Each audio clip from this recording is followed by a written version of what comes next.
Hey y'all. So I mentioned before that I was gonna come on here and share some of my story with y'all. And I think today we'll talk about how I became addicted to oxycodone. Um, in my early 20s, I started having some pain in my back, um, in my middle thoracic back, kind of right behind my sternum, in that area of my spine. And it bugged me.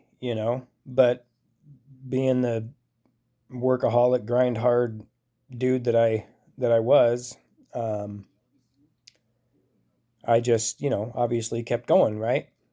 And it eventually got so bad to where it was majorly affecting my performance.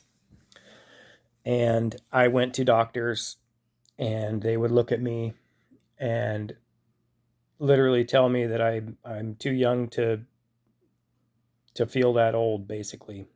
Um, all my images would always come back with mild degeneration, mild arthritis, mild this, mild that. And you know, it got to the point to where, and I could tell they thought that I was there for drugs, which I wasn't. um and so I started, when I would go in, because I went in several times looking, several different doctors, all kinds of tests, MRIs, X-rays, freaking this, that. And I would just tell them, look, I'm not here for drugs. I don't want pain medication. I need help. For 15 plus years, I told doctors that I would not take pain medication. And so, they put me on these different things that I would try, deadeners like gabapentin and different types of things like that I would try for a short time to see if, I was on gabapentin for like, I don't know, a year and a half or something before I finally told him, like, look, this is ridiculous. Um, got no relief at all. And through that 15 years, it just steadily got worse and worse and worse. And my body, all my joints would started to, be very painful. Um, my hands lock up, and my shoulders, my hips, my knees, my ankles, everything, every joint, just horrible pain. Um, and it got to the point where I was, underneath cars or working over cars, just bawling, trying to get my work done. I was a collision repair tech at that, for quite a while, and classic car restoration, guy, and it was horrible. My body was failing me. I had a family, I had kids, and I didn't know what I was going to do. And you know, they did tell me, like I said, that I had these things going on, but it was all mild, and I had these things called Schmorl's nodes and spondylitis, and these types of things, and but nothing was showing them. And I have bulging discs, in my spine. I had one in my cervical, two in my thoracic, and one in my lumbar. But with the MRI images, they you could see that they were pushing in on my spine, but they weren't, according to the images, like pushing on my actual nerves and stuff. So they told me that, literally, like, I had doctors telling me that this stuff is in my head, right? That, oh, you may have pain one area, but your brain does things, and then makes it seem like it's in a different area, and all this stuff. And I'm like, you guys you're ridiculous. This is I'm not somebody, I want to work. I've always wanted to work. Um, I took pride in my work. Everything I ever did, all my bosses loved me because I was in go mode, and I took very much pride in my work. I did very quality work. And my problem was, I think that a lot of it was when, if I had to walk 20 feet for the proper tool, Um, versus muscling it, I would just muscle it, right? And I would just get it done because it was faster. And I think that had a lot to do with it. But later on, I found out that I was also born with kyphosis, which is the hunchback disease, and it deteriorates one side of your discs way faster than the other side. So I already had degenerative disc. So my discs were shrinking, but also they were going into a V form, which makes your back do this, right? Causing pinching, pain. And anyway, I did go to a place in the town over, and they did finally, I finally got a doctor that looked at me and says, I see, uh, I understand, and we're gonna help. And I was like, I just started bawling. I was like, oh my gosh, this is amazing, right? And so they they they did what they could, I guess, with no real success, no real relief from the pain, constantly running from pain, trying to get away from it, trying to escape pain, trying to work, because I was working my normal job, and then I was the guy that everybody, came to fix their house when they had a leaky faucet, or fix their cars when their cars broke down. And also I would have, I would be doing side work to try to supplement more income for my family, and just running ragged, and and then I got referred to this place, another place that actually said that they were going to do some things. So they went in, they did some, you know, superficial injections, they did some deep spinal injections, they did some, nerve blocks, they fried some nerves. They did some things in my cervical spine. When I told the doctor, I was like, look, I can deal with my cervical spine. I can deal with my lumbar. I can deal with my hands, my ankles, my knees, my shoulders. I can deal with all that pain. I need this place fixed. And he says, well, we need to work we're going to start from the top, and we're going to work our way down, because if we go to your thoracic and we can't find anything, or we can't help it, then once we leave that area, your insurance isn't going to pay us to go back and try to do something else with it. So I just says, you know what, you're the doctor. Okay, let's do it.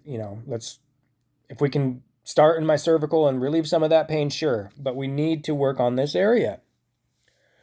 So they did those things, those injections and these things and that, and fried nerves, and still no relief.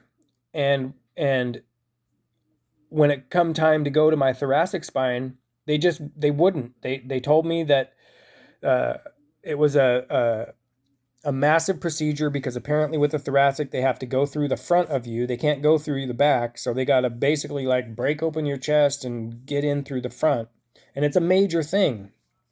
And I'm like, I was like, whatever. Like I need this so that I can continue to provide for my family.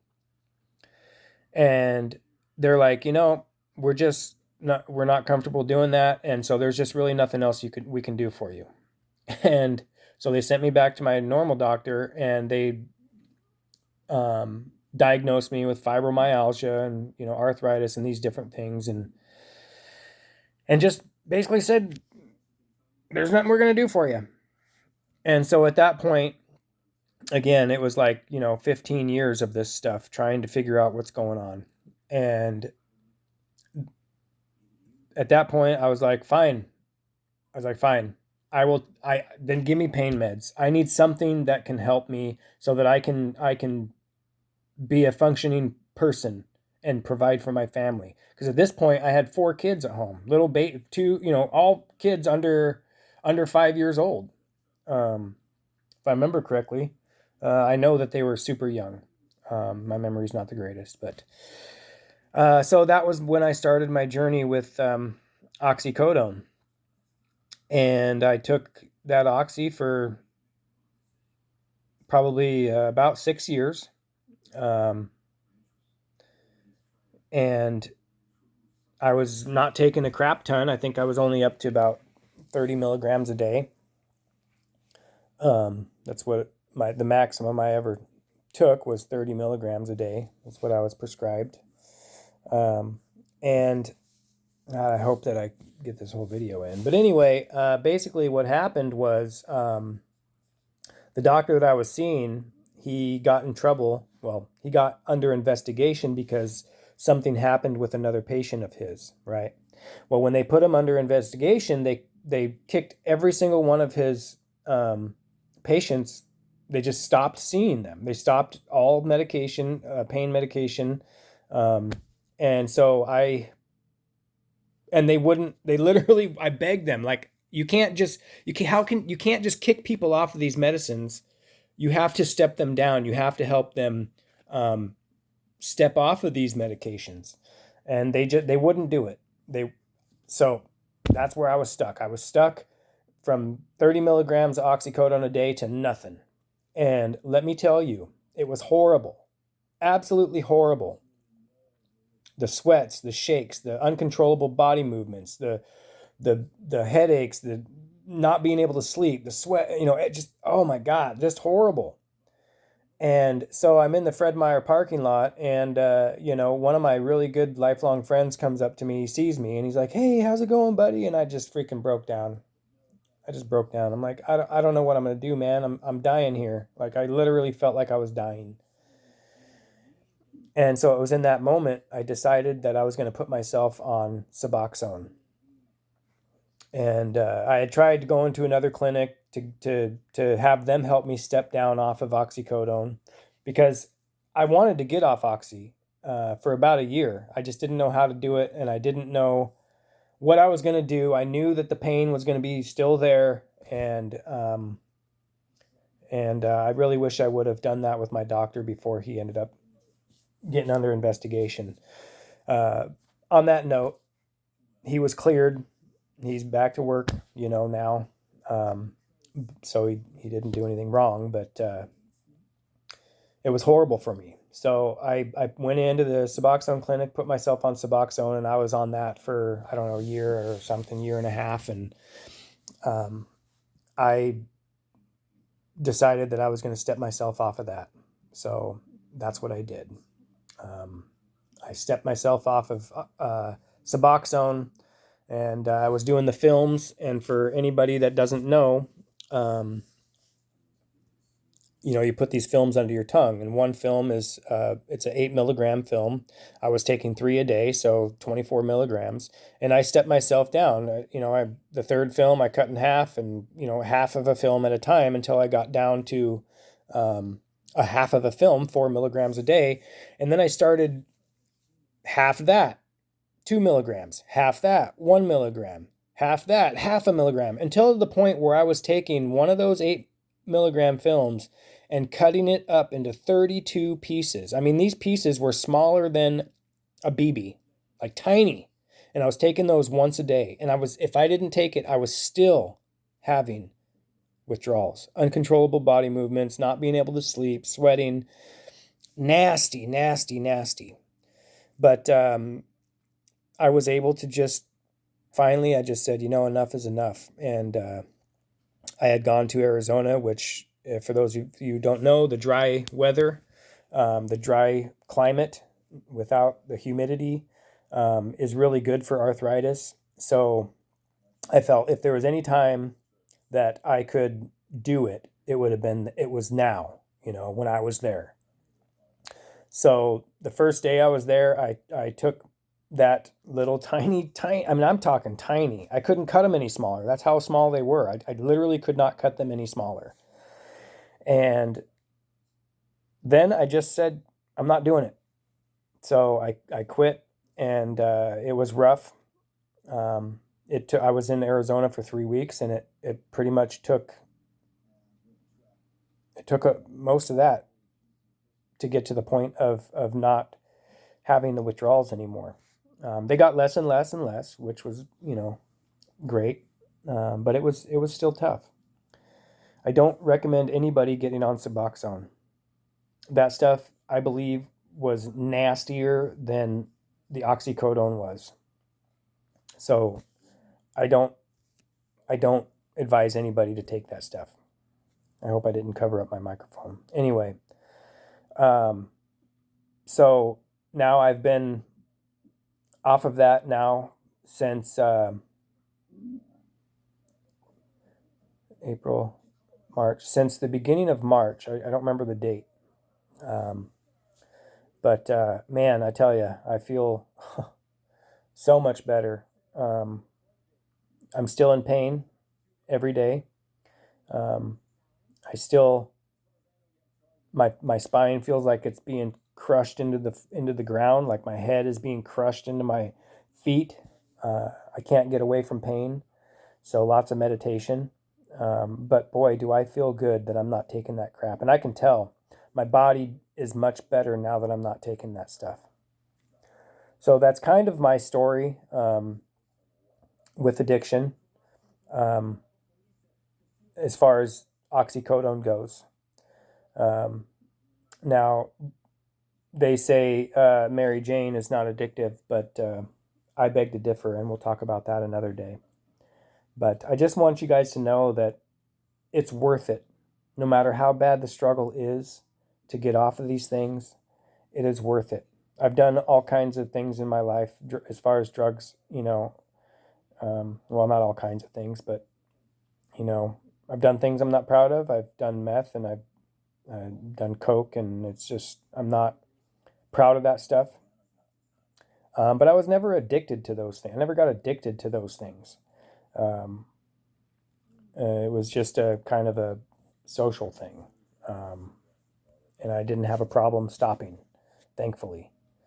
But the oxy and the Suboxone is a different story. But anyway, guys, I hope that by sharing this experience, you guys can maybe we can connect, and you can see that if I can do it, you can do it. I promise you. If I can do it, you can do it. I'm not some freaking, beast of a man or anything like that. I'm just like you, no better. And I don't think I'm better than people who are addicted to things and still partaking in that stuff. I know that we are all created equal, and we are all equal. And that's why I'm here for you. That's why I'm sharing my stories, because I want to help you. I want to help you be a better you. And by better, I mean healthier, cleaner. I don't mean that I'm better than you because you're still struggling with addiction. So I'm here for you. I hope this story helps. I hope that it can give you a sense of knowing and peace that you can do it. And I am here for you. All you got to do is reach out. Spread that love, laughter, and light, y'all. I hope that this video is about 18 minutes. I hope I can upload them. I've seen longer videos on these apps, so I'm sure I'll be able to. I'm just not very tech savvy, so we'll see how it goes. My DMs are open, y'all. And I don't just say things. I am here. If you need someone to talk to, I'm here for you. So I hope you all have a great day. And remember, it starts in the heart. It starts in the heart. You got to truly want it, because it's work. And if you truly want it, I promise you, you can do it. All right? I told myself that my first years of taking Oxy, I told him, hey, I want to get off this stuff, but I really didn't. Because I felt like it was helping me, even though it wasn't, because I was still in pain, so I don't know. It doesn't take away the pain. It does something to your mental, makes you not really care about it, and it jacks you up and stuff like that. And so anyway, guys, I love you. I hope this helps.